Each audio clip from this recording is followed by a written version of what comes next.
Shalom, shalom, Israel, coming back at you with another lesson. Lord willing, this is edifying. First off, giving all praise, all honor, all glories to Yahweh, Bahashem, Yahweh Shai, Bahashem, Rahach Double honors to the apostles and the elder bishops of Great Millstone and all the teachers out there pushing this word in truth. With truth and sincerity, may you be of the elect. Shalom to all the Akim and the Akwath out there listening and learning, you Israelites, so-called Negroes, Hispanic, Native, and Seminole Indians, who are the true children of Israel, as well as you speckled bird, Israelite foreigners, the Israelites that look like, act like, and take on the customs of all these heathen nations. So to you, I say shalom, and may you be the elect. This lesson is brought to you by the Spirit and the power of Yahweh, Bahashem Yahweh Shai. Yahweh being the true name of our Father, the God of the Bible, the God of the Israelites, Bahashem meaning in the name, and Yahweh Shai being the only begotten Son of Yahweh, who the world ignorantly calls by the name of JC.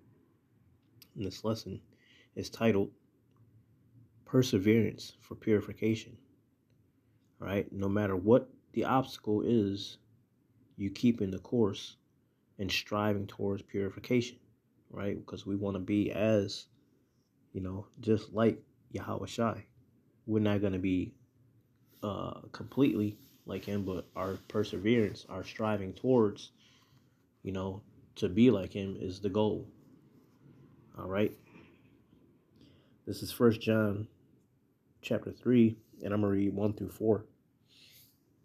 It says, "Behold, what manner of love the Father has bestowed upon us," right? He gave us Yahweh Shai, right?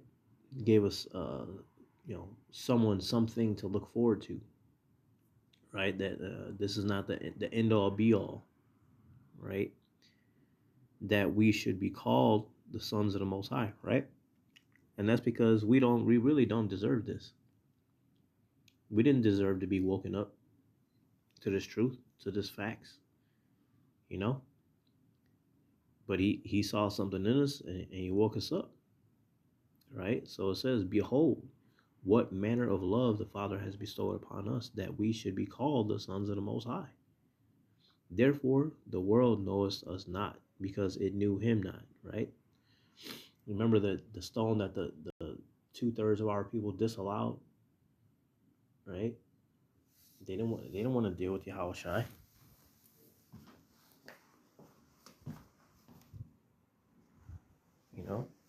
That was the stone that they disallowed. The chief cornerstone, Yahweh Shai. Right? He's the light of the world, and he was bestowed upon us. But 2/3, they don't want to take heed to that. They don't want to deal with Yahweh Shai. Right? They want to establish things by their own way. All right? They didn't know Yahweh Shai. And they still to this day don't strive to know him. All right? How do we know that? Because they reject the prophets. Rejecting the prophets is rejecting Yahweh Shai. Rejecting Yahweh Shai is rejecting Yahweh. Rejecting Yahweh is rejecting that you are an Israelite. You're rejecting your heritage. You're rejecting, you're rejecting the anointed. You're rejecting Yahweh Shai. And therefore, you are already condemned due to that. All right. It says, verse 2, it says, Beloved, now are we the sons of the Most High, and it doth not yet appear what we shall be. But we know that when he shall appear, we shall be like him, for we shall see him as he is. And that's talking about Yahweh Shai when he comes, right, for the elect. When they get beamed up in those chariots, right, the elect, they're gonna shed this mortal body, this mortal skin, to put on the immortal, right, the incorruptible. And that's how we will be changed. It will be just like Yahweh Shai at that point. Okay?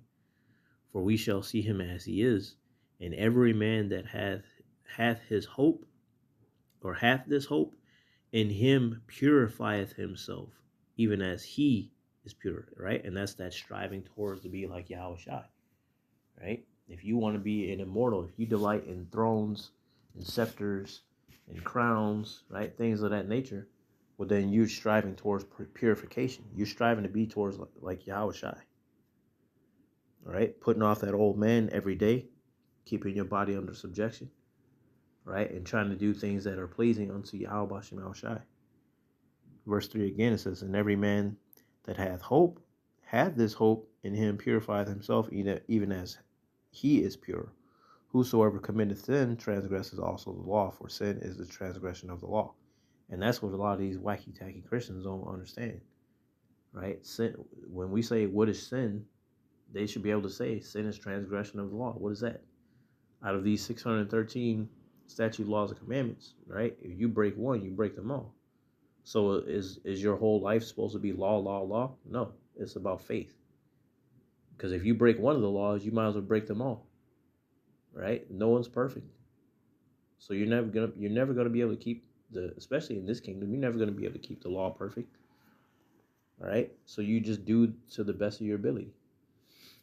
All right, striving towards purification. This is Matthew 5:48. It says, "Be ye therefore perfect, even as your Father which is in heaven is perfect." Right, and that's the whole point. Just as Yahweh Shai, right? Yahweh Shai was perfect. He never did no sin, but he had to pay for it when he was here as King Solomon. And King Solomon committed lots of sins, just like King David. But we know that King David is also the right hand man of Yahweh.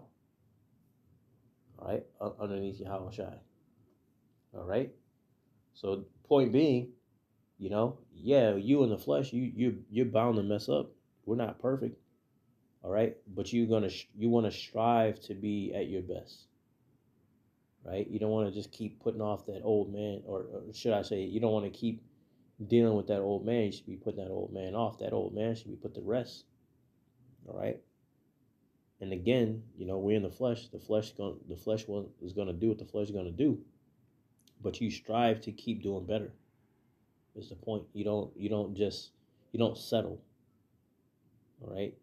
You're constantly striving to go to be your best. Right. If the Lord bless you to wake up today, that's another day to get it right, man. All right. Striving towards that purification. That's that perseverance. All right.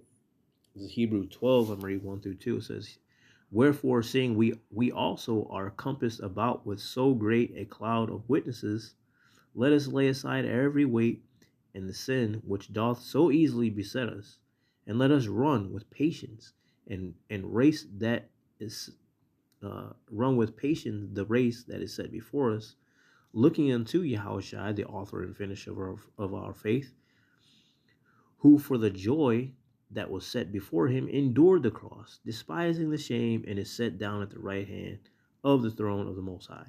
And that's the point, right? This is a race. And with that being said, you're not trying to be number one, right? You're trying to endure. You're trying to endure this race, right? And so when you're trying to endure for a race or training for a race, right? You put aside, or should I say, you put away all things that are a distraction, right? And you make way to make these little small changes, these little small goals, realistic goals, all right? And you meet them, right? And you strive towards that goal, towards that finishing line, right? And that's the difference between the elect, the two-thirds, and the heathen, man. They're not going to do that because that takes accountability, right? The flesh will always win over them, right? And that's the difference, the difference set between the elect and the two-thirds and the heathen. All right. So with that, Lord willing, this is edifying. You want to keep striving, man. Matter of fact, let's get that word perseverance real quick.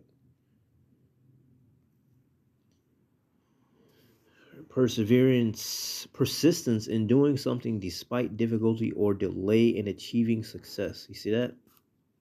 Because we understand that being in this walk, you're going to have everything coming against you, right? The whole world is against you. Why? Because you're not of the world. If you were of the world would love his own. But you're not of the world. We were taken out of the world, right, to do this work. And so therefore, you're going to have a lot of pushback. You're going to have opposition. You're going to have loss. Okay? But that's all part of the walk. That's all for you, for your betterment. right? For that perseverance to strive for purity. All right. So with that, Lord willing, this is edifying, giving all praise, all honor, and glories to Yahweh, Bahashim, Yahweh Shai, Bahashim, Chodash. Double honors to the apostles and the elder bishops, the great millstone, and all the teachers out there pushing this word in truth. With truth and sincerity, may you be of the elect. Stay prayed up, repent, and above all. Kwam Yashua Shalom.